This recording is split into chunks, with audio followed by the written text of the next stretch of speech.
नमस्कार, आपका हमारे चैनल शॉर्ट हैंड हेल्प में बहुत बहुत स्वागत है। अगर आप हमारे चैनल पर नए हैं तो कृपया चैनल को जरूर सब्सक्राइब करें और साथ ही डिक्टेशन को पूरी लिखने की अवश्य कोशिश करें। डिक्टेशन को स्टार्ट करते हैं मात्र 5 सेकंड के बाद।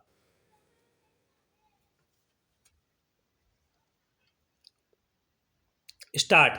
मैं एक किसान हूँ। मेरा कार्य खेत में हल जोतना है, जिससे अनाज उत्पादन कर लोगों के पेट भरने का कार्य करता हूँ। मेरा पूरा जीवन फसल को उगाना और उनकी देखभाल करने जैसे आदि कामों में ही व्यतीत हो जाता है।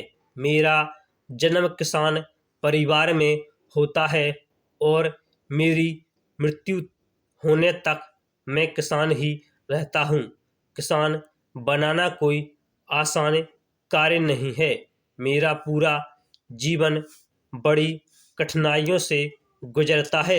मेरा कार्य जितना आसान दिखता है उतना होता नहीं है। मुझे 12 महीने काम करना पड़ता है। उसमें ना ही कोई अवकाश है। मुझे अपना कार्य पूरी ईमानदारी और लगन के साथ करना पड़ता है। मैं पहले जमीन खोदता हूँ, जिसमें मेरे मित्र बैल मेरा बहुत ही अच्छा साथ निभाता है। फिर खेत, उसमें बीज बोता हूँ। समय समय पर पानी, खाद्य और कीटनाशक दवाओं का छिड़काव कर देखभाल करता हूँ। मैं ऋतुओं के अनुसार पाक की बावड़ी करता हूँ, ताकि सभी प्रकार के अनाज लोगों तक पहुँचा सकूँ। मेरा कार्य 3 ऋतुओं में चलता है। मैं ठंडी, गर्मी, बरसात जैसी ऋतु में भी खेत के कार्य में लगा रहता हूँ। मैं खेतों में काम करता हूँ, तभी मेरे परिवारों को खाना मिलता है। फसल अच्छी हो तो कोई चिंता नहीं होती, मगर जब किसी आपदा के कारण मेरी फसल निष्फल हो जाती है, तब मेरे साथ साथ मेरा परिवार भी मुश्किलों में पड़ जाता है। मुझे बहुत ही भारी नुकसान का सामना करना पड़ता है, जिसमें मेरा परिवार भी शामिल होता है। वह मेरे हर सुख दुख में हर वक्त मेरे साथ रहता है। किसान बनकर मैं खुश बहुत होता हूँ कि सभी के जीवन को चलाने के मुख्य कार्य खाद्य उत्पादन का कार्य कुदरत ने मुझे सौंपा है, मगर यह कार्य करने में जब निष्फल होता हूँ, घोर निराशा में डूब जाता हूँ। मैंने भी आज के बदलते युग के साथ नई पद्धतियों को सीख कर फसल को ज्यादा कैसे उगाई जाए, यह सीखा है। सरकार ने भी आज नई नई योजनाएं बनाकर किसान को कभी जो फसल निष्फल हो जाए तो उनसे होने वाले नुकसान से मदद रूप होने के लिए बीमा पाक जैसी कोई योजना बनाई है।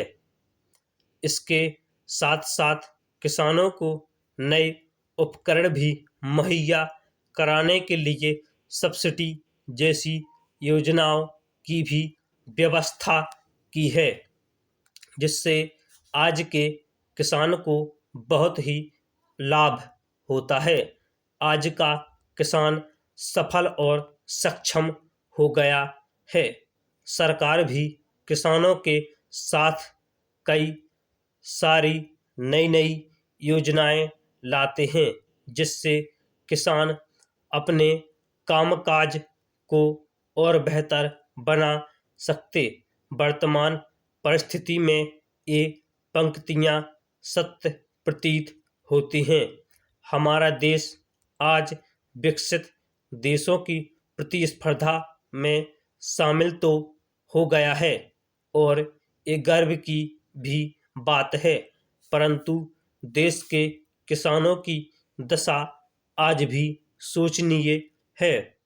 ऐसा नहीं है कि सरकारें कुछ नहीं कर रही, ऐसी बहुत सी योजनाएं हैं जिससे किसान लाभान्वित भी हो रहे हैं। बहुत से राज्यों ने तो किसानों के कर्ज तक माफ कर दिए हैं। फिर भी क्यों नहीं रुक रहा यह आत्महत्याओं का दौर? इसके कई सारे कारण हैं। प्राकृतिक आपदा जैसे बाढ़, सूखा, ओलावृष्टि, जिसके कारण पूरी फसल का बर्बाद हो जाना, किसानों को उनकी फसल का उपयुक्त समर्थन मूल्य नहीं मिलना, आवारा जानवरों के द्वारा फसलों को बर्बाद कर देना आदि। इसी कारण लोग कृषि के प्रति उदासीन भी हो रहे हैं और गांव छोड़कर शहर की ओर पलायन कर रहे हैं। प्राकृतिक आपदाएं पहले भी आती थी, पर आजकल इन आपदाओं ने भयावह रूप ले लिया है। महाराष्ट्र राज्य के विदर्भ जिले में विगत वर्षों में भयंकर सूखा पड़ने से किसानों ने आत्महत्या की। अब सोचने वाली बात ये है कि जो भारत देश आज विकासशील देश की श्रेणी से विकसित देश की श्रेणी में शामिल होने की ओर अग्रसर है, उस देश अन्नदाता की इस दशा का जिम्मेदार कौन है? इस विषय पे गंभीरता से विचार करने की आवश्यकता है। हमारे पूर्व प्रधानमंत्री स्वर्गीय श्री लाल बहादुर शास्त्री ने जय जवान जय किसान का नारा दिया था, क्योंकि वो ये जानते थे कि जवान और किसान ये दोनों एक देश की शक्ति के आधार स्तंभ हैं। सुप्रसिद्ध हिंदी साहित्यकार मुंशी प्रेमचंद जी की एक कहानी पूस की रात किसान के जीवन चरित्र का सजीव वर्णन है। उन्होंने इस कहानी में ये बताया है कि कैसे एक किसान खेती करने की वजह से कर्ज में डूब जाता है। पूरी रात ठंड में बैठकर अपनी फसल की निगरानी आवारा जानवरों से बचाने के लिए करता है, फिर भी अपनी फसल नहीं बचा पाता है।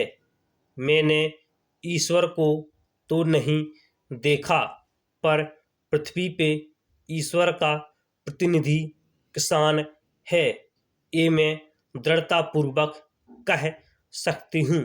अतः हमें किसानों द्वारा उगाए गए अन्न का आदर करना चाहिए और उन्हें बर्बाद होने से रोकने का प्रयास करना चाहिए। ये करके शायद हम उन्हें सच्चा सम्मान दे सकेंगे। स्टॉप।